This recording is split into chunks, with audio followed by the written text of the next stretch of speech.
So this morning we wake up to news about the shadow cabinet, and let me start at a funny angle because Julia Lopez, she's the person who replies when you write to the Digital Culture, Media and Sport Ministry, or at least she was the person who used to reply, and it didn't really matter who the minister was. You got a letter back from Julia Lopez, all the way back from Boris Johnson, all the way to Rishi Sunak. And the letters were always bland. So she was the one who was always doing the work, no matter whether it was Nadine Dorries, Michelle Donnellan, or Lucy Fraser, who was actually in the position. That position was a sort of sinecure for people who had their ambition on doing something bigger in the party, or, well, I suppose in the case of Nadine Dorries, doing something bigger in the party. Oh, Boris! But, it's... So Julia Lopez was the person who did the real work, and it's nice to know that she's finally been appointed to mirror the job that she was actually doing in the first place, and the other people, the ineffective nincompoops, have now gone. In fact, I think they've now all lost their seats. Michelle Donnellan, Lucy Fraser, Nadine Dorries. So the public have spoken, and Julia Lopez, this hard-working individual, actually keeps her job. In a significant reshuffle within the party, former Prime Minister, Lord David Cameron, says that he doesn't think that that the Foreign Office should be represented in the shadow cabinet by a person not in the Commons. So he's resigned. Richard Holden, the former chairman of the Conservative Party, does anybody know who he is? No, he's resigned as well. And Andrew Mitchell takes over as Secretary Foreign, as Shadow Foreign Secretary. Jeremy Hunt and James Cleverly retain their roles in the shadows, and as Shadow Chancellor, Shadow Home Secretary, respectively. Oliver Dowden remains Sunak's deputy. I'm sure that's a job he enjoys. And this reshuffle comes in the wake of many former ministers losing their seats or stepping down. This is now a Conservative Party that has less seats than at any time in its modern history. And it's not because Labour have won so many more seats. In fact, they've got less seats than they had under Tony Blair. It's that the seats have seeped away elsewhere because of the general incompetence of the last government. And that shouldn't be underestimated. And yes, a lot of agents, a lot of constituencies around the country are in despair because of this, but their recipe for a solution is as absurd as their recipe for remaining in power in the first place, which is to become more focused on the vulnerable, on persecuting the asylum seekers, the migrants. In fact, if you listen to some of these people, and I've done a lot of listening over the last few days, if you listen to some of these people, you get the impression that every single person who comes across the channel is an economic migrant.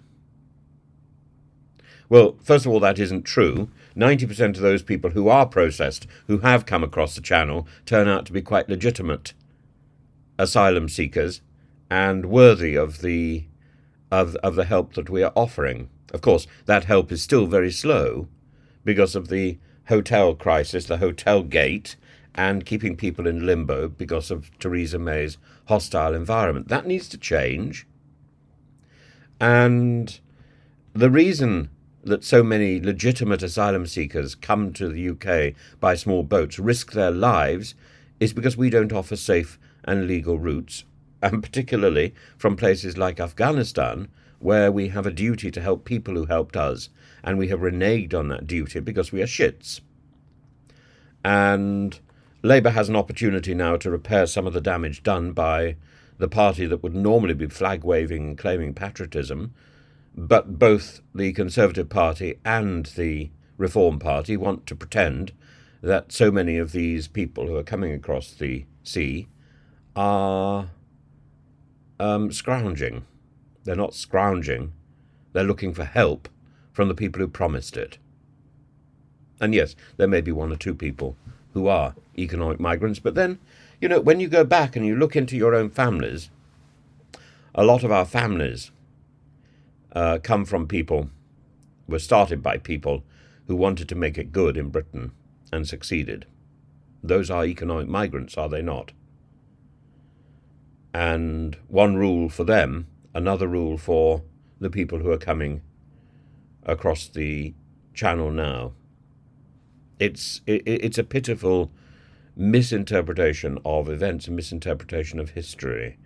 And as for Rishi Sunak's reshuffle, as I say, it comes in the wake of so much loss, with the need for junior ministers to step up and fill the places that had been occupied by senior ministers who are now exposed as the emperor's new clothes.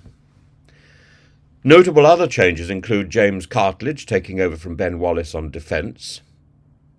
Actually, Ben Wallace wasn't on defence. Who was on defence after Ben? I can't remember. Ed Ager replacing Alex Chalk on justice. Damien Hines succeeding Gillian Keegan on education. Julia Lopez succeeding Lucy Fraser, as I've said, on culture, media and sport. Andrew Griffith replacing Michelle Donnellan in science and technology. That's the other side of culture, media and sport.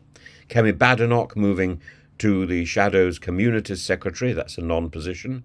Kevin Hollinrake stepping up into business. Hollinrake had quite a lot to say yesterday on I think on GB News. I'll do a thing about him later.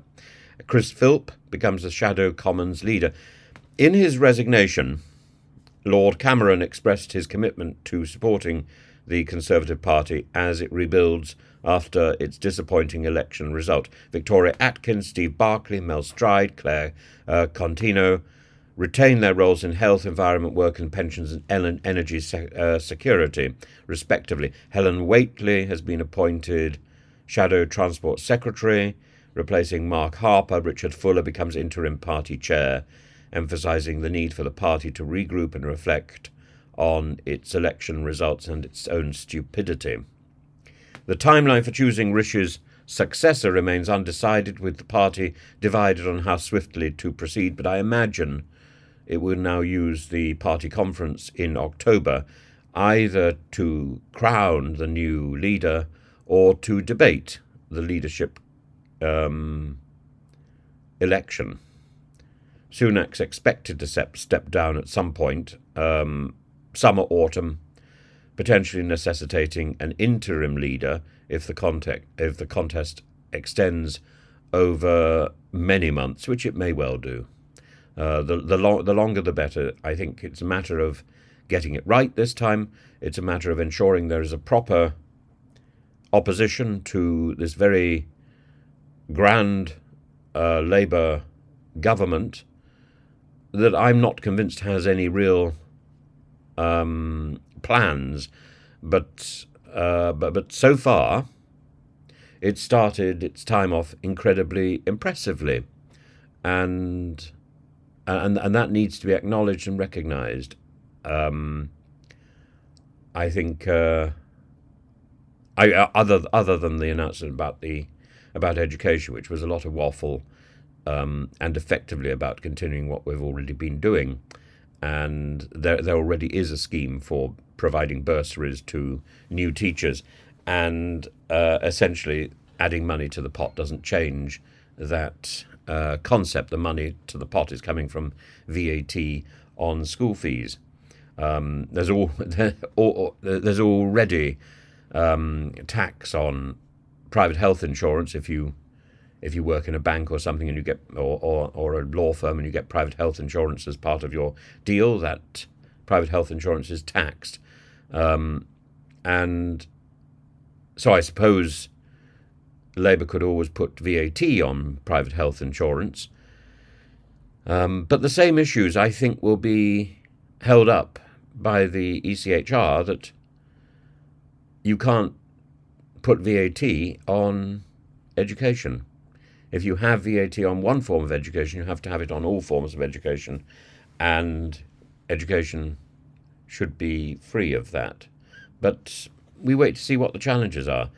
And I would much prefer to have seen a wholesome rethinking of education policy rather than an advertising brand call, a promotion of a scheme to recruit new teachers. That is just the job of an advertiser, and it's not the job of a government. The previous Conservative government, that's all it really offered, along with Ofcom. Neither efficacious, both flawed, and our education system stumbling as a result. The Labour initiative does nothing to change that.